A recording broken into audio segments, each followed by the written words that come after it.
உங்க மகன், உங்க அண்ணன், உங்க தம்பி, உங்க தோழன், உங்க நண்பன், உங்க விஜய் உங்களை தேடி வந்திருக்கிறேன். இந்நேரம் திமுக கையில அந்த முழு பவரும் இருந்திருந்தா, இந்நேரம் ஸ்டாலின் சார் கையில அந்த முழு பவரும் இருந்திருந்தா கண்டிப்பா இந்த நிகழ்ச்சி நடந்திருக்காது. ஏதாவது ஒரு முட்டுக்கட்டையை போட்டு நம்மளை வரவிடாம பண்ணியிருப்பார். ஆனா இப்பதான் அவர் ஒரு அதிகாரம் இல்லாத ஒரு முதல்வரா அப்படியே இருக்கார்ல, ஒரு கேர்டேக்கர் கவர்மெண்ட்னு சொல்லுவாங்க இந்த பீரியட. ஸோ அப்படி இருக்கிறதுனாலயோ என்னமோ கொஞ்சம் ஈஸியா வர முடிஞ்சதுன்னு நினைக்கிறேன். அது மாதிரி இந்த திமுக கவர்மெண்ட் நமக்கு எவ்வளவு பிரச்சனைகள், எவ்வளவு நெருக்கடிகள், எவ்வளவு அவதூறுகள், அவங்களையும் தாண்டி இன்னும் சில பேர் இன்னும் நிறைய அவதூறுகள் எல்லாமே பரப்புனாங்க.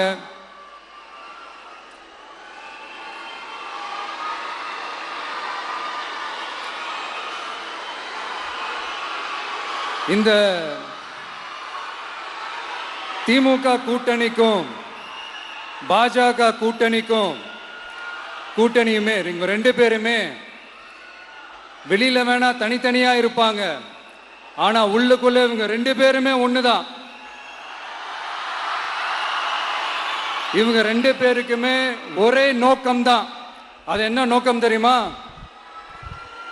உங்களுக்காக நல்லது செய்ய, உங்களுக்காக உழைக்க, உங்களோட கூடவே நிக்க இந்த விஜய் வந்துடக்கூடாது.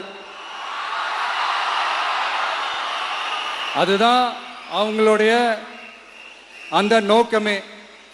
ஏன்னா இந்த விஜய் வந்ததிலிருந்து அவங்க நிறைய இந்த ஊழல்லாம் செஞ்சுக்கிட்டு இருந்தாங்கல்ல, ஒரு லிஸ்ட் போட்டு சொன்னல, அதெல்லாம் அவங்களால செய்ய முடியாம போச்சு. எல்லாத்துலயும் மண்ணு விழுந்துருச்சு. அதனால செம்ம கோபத்தில் இருக்கிறாங்க என் மேல. அதே மாதிரி அடுத்து ஆட்சிக்கு வர முடியாத ஒரு சூழ்நிலைய மக்களே நீங்களே ஆல்ரெடி உருவாக்கிட்டீங்க. இந்த கூட்டணி கணக்கு, அந்த கணக்கு, இந்த கணக்கு எதுவுமே எடுபடல. இந்த அரித்மேட்டிக் கணக்கு, மேத்தமேட்டிக்ஸ் கணக்கு எல்லாமே மண்ணுக்குள்ள புதைச்சிட்டீங்க. அப்புறம் இந்த கொள்ளையடிச்சு வச்சிருக்கிற இந்த பணத்தை எல்லாம் வச்சு கல்லாப்பட்டி கூட்டணின்னு ஒண்ணு சேர்த்து வச்சிருந்தாரு. அது எல்லாமே இப்ப கலகலத்து போய் நிக்குது. டாப் தனியா, பாட்டம் தனியா, ரீப்பர் தனியா, ஜாயிண்ட் தனியா, அப்படி நிக்குது தனித்தனியா. எல்லாமே அப்படியே ஒட்ட வச்சுக்கிட்டு இருக்கிறாரு. கூட்டணி கட்சிக்காரங்களே ஒருத்தருக்கு ஒருத்தர் ஓட்டு போட்டுக்க மாட்டாங்க போல் இருக்கு. அப்படி இருக்கு நிலைமை இந்த திமுக கூட்டணியில. சரி, இவங்களுக்கு தான் இந்த நிலைமைன்னு பார்த்தா இந்த பாஜக தலைமையில் மற்றும் பலர் அவங்க நிலைமை இன்னும் மோசமா இருக்குது. அதனால மக்களே, இந்த திமுகவோட நேரடி கூட்டணிக்கும் மறைமுக கூட்டணிக்கும் நம்ம மேல காண்டு.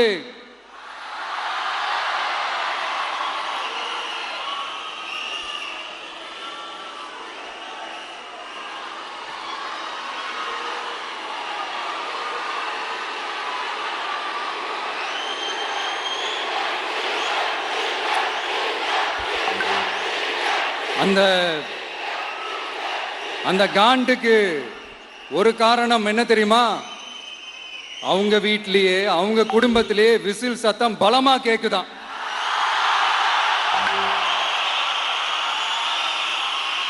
அடுத்த காண்டு